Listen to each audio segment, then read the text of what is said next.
Hello tout le monde, je suis très contente de vous retrouver pour ce nouvel épisode de notre podcast We Love Guadeloupe. C'est toujours Viviane, fondatrice de We Love Guadeloupe et de We Love New York, qui vous invite aujourd'hui à explorer encore nos îles de Guadeloupe. Alors aujourd'hui le sujet c'est de vous partager des incontournables en Guadeloupe. C'est une question qui revient souvent parce que forcément quand on vient pour la première fois et même après, et même quand on y vit aussi d'ailleurs, on aime bien redécouvrir ces classiques qui font que ça fait rayonner la Guadeloupe. Pour ceux qui ne le savent pas, je vis en Guadeloupe, je vous invite à aller voir la présentation sur notre site We Love Guadeloupe. Vous avez toutes les infos avec la description de l'épisode. Je vis en Guadeloupe depuis fin 2019, toujours un peu en parallèle de Paris, et je suis aussi auteur de guides touristiques, notamment notre cher guide Take Me to Guadeloupe, qui est une pépite clairement pour explorer nos îles avec notre œil local et vivre vraiment un séjour authentique, immersif en Guadeloupe, avec des recommandations de qualité et surtout qui ont été vécues, et pas un guide avec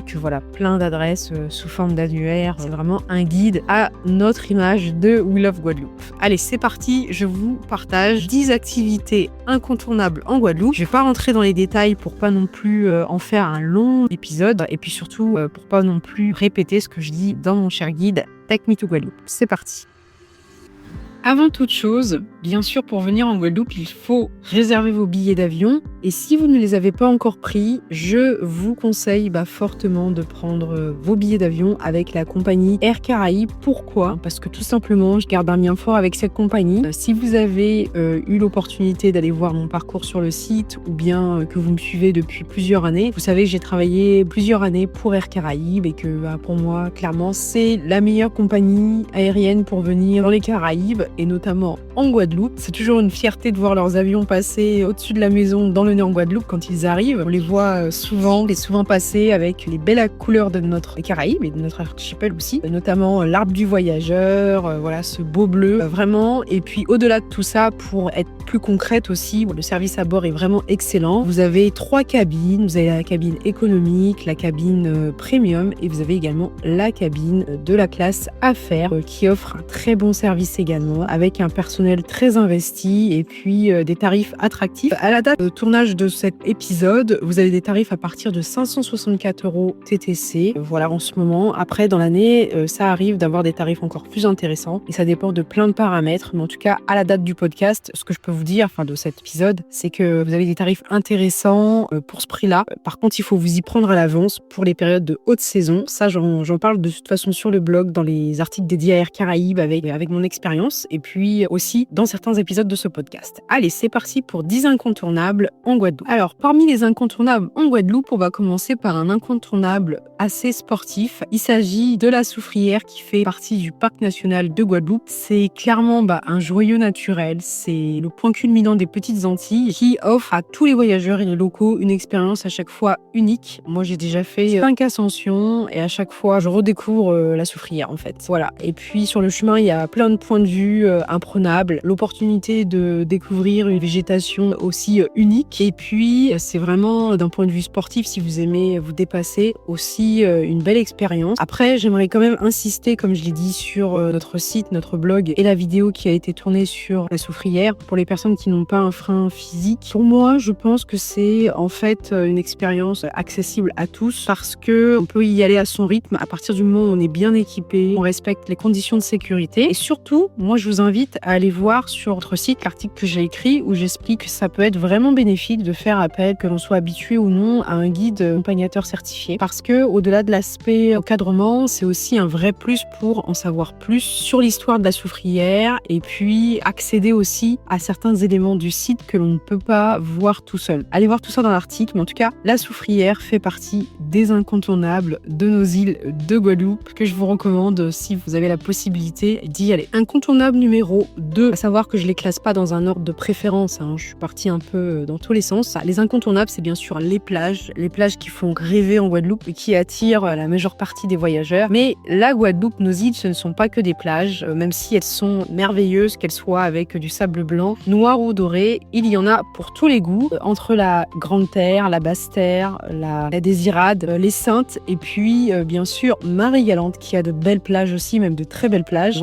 Parmi les plus connues, vous le savez, il y a la Perladée, la plage de la Caravelle, celle de Bois-Jolon, et puis toutes celles que nous on recommande dans notre guide Take Me to Guadeloupe qui sont plus plus ou moins connus. Je vous invite vraiment à aller les voir. Vous allez du coup pouvoir les planifier durant vos journées d'escapade, mais bien sûr les plages restent un must en Guadeloupe. On continue avec un incontournable qui concerne davantage la vie sous-marine et qui peut être un peu oublié. On a vraiment une faune marine exceptionnelle en Guadeloupe avec des fonds marins à couper le souffle. Donc si vous êtes un amateur de plongée ou snorkeling, c'est probablement l'une des raisons aussi qui vous a attiré vers nos îles de Guadeloupe. Si vous ne l'êtes pas, je vous invite vraiment à vous laisser tenter. Vous avez plusieurs prestataires qui proposent. Et d'ailleurs, vous avez aussi un article sur le site avec mon top 5 des expériences à réserver en ligne pour tout ce qui est snorkeling et plongée. Voilà, il y a vraiment des prestataires qui font un travail incroyable, qui sont des passionnés et qui vous font découvrir cette partie qui peut être oubliée par certains d'entre vous quand vous venez dans nos îles de Guadeloupe et même par des locaux. Parce que ça peut être impressionnant. Moi, j'en ai déjà fait 2 fois de la plongée. Pourtant, je nage pas du tout très bien. Et puis du snorkeling, j'en pratique de temps en temps selon les endroits où on va en Guadeloupe quand on fait des sorties en famille. Autre incontournable,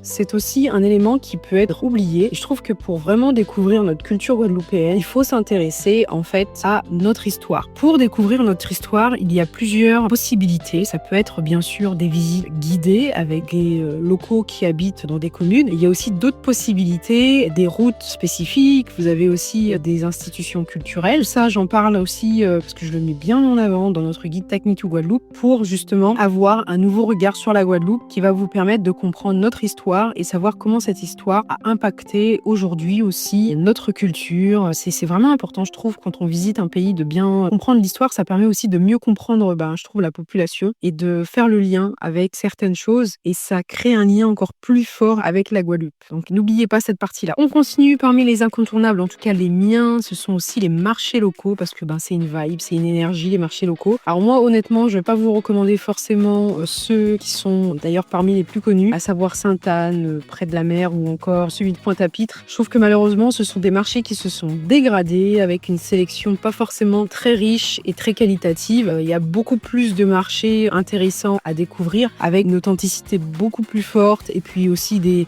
producteurs locaux de qualité. Et là, tout de suite, je pense par exemple à celui de Baïf, je pense à celui du Moule. En fait, à chaque fois, dites-vous que pour toutes les recommandations que je suis en train de vous faire, vous trouverez des détails dans notre guide Take Me to Guadeloupe. Je peux pas tout dire non plus parce que sinon, ça n'a aucun intérêt de les confier à l'intérieur. Mais voilà, il y a des marchés qui sont beaucoup plus authentiques, avec un côté moins attrape-touriste. Et c'est dommage que celui de Pointe-à-Pitre et de Sainte-Anne se soit dégradé. J'ai vraiment, moi, personnellement, aucun plaisir à y aller. J'ai vraiment d'autres adresses qui me font 10 000 fois plus plaisir et qui sont beaucoup plus qualitatives avec ce qui est proposé, du déjà vu et côté attrape-touriste. Voilà. Pour la suite, est-ce que vous avez déjà entendu parler de la Pointe des Châteaux ? Clairement, la Pointe des Châteaux, c'est la Pointe des Châteaux. C'est l'un des sites les plus visités en Guadeloupe, qui se trouve à l'extrémité est de Grande-Terre. C'est vraiment un site naturel spectaculaire avec l'océan Atlantique qui rencontre la roche, on va dire, dans une explosion de vagues et de vent. On dirait une scène de film. C'est vraiment très beau et ça rappelle, pour beaucoup d'entre vous, je sais, parmi les voyageurs qui visitent la Guadeloupe, ça vous rappelle les paysages de Bretagne avec des panoramas vraiment à couper le souffle. J'ai aussi écrit un article sur notre site We Love Guadeloupe. Je mets tous ces liens là dans la description parce que plusieurs d'entre vous, vous avez tendance à oublier qu'il y a des sentiers en fait à faire. Il n'y a pas qu'un seul sentier. Ces différents sentiers permettent vraiment de prendre connaissance de tout ce contraste saisissant entre les falaises déchiquetées, les plages autour. C'est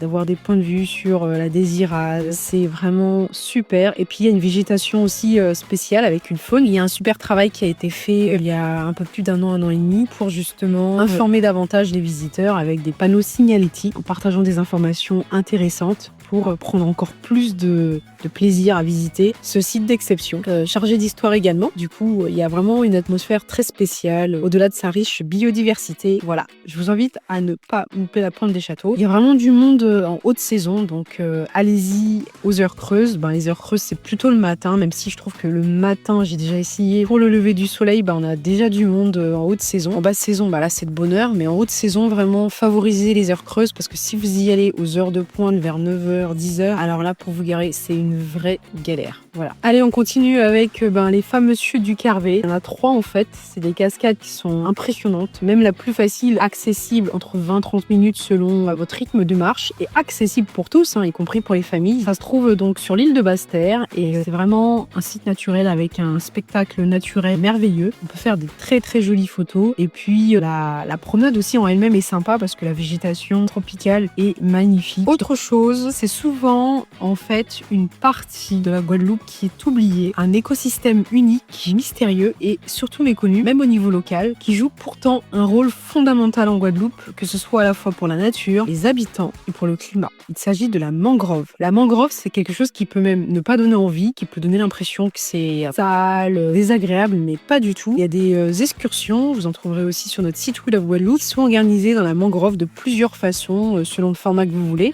notamment en kayak. C'est vraiment, en fait, la mangrove, une nurserie pour les poissons, les oiseaux et autres espèces, avec une biodiversité exceptionnelle entre terre et mer, qui vaut vraiment le coup en termes de découverte. Moi, j'ai fait 2 fois la mangrove avec un guide, et franchement, mais j'ai appris tellement de choses sur son impact qui est énorme, même 3 fois, parce que j'ai aussi fait la mangrove à Marie-Galante, avec où on peut pédaler, c'était incroyable, et elle a vraiment un rôle mais énorme, notamment dans sa protection des côtes guadeloupéennes, de l'érosion, des boules tropicales et même des ouragans.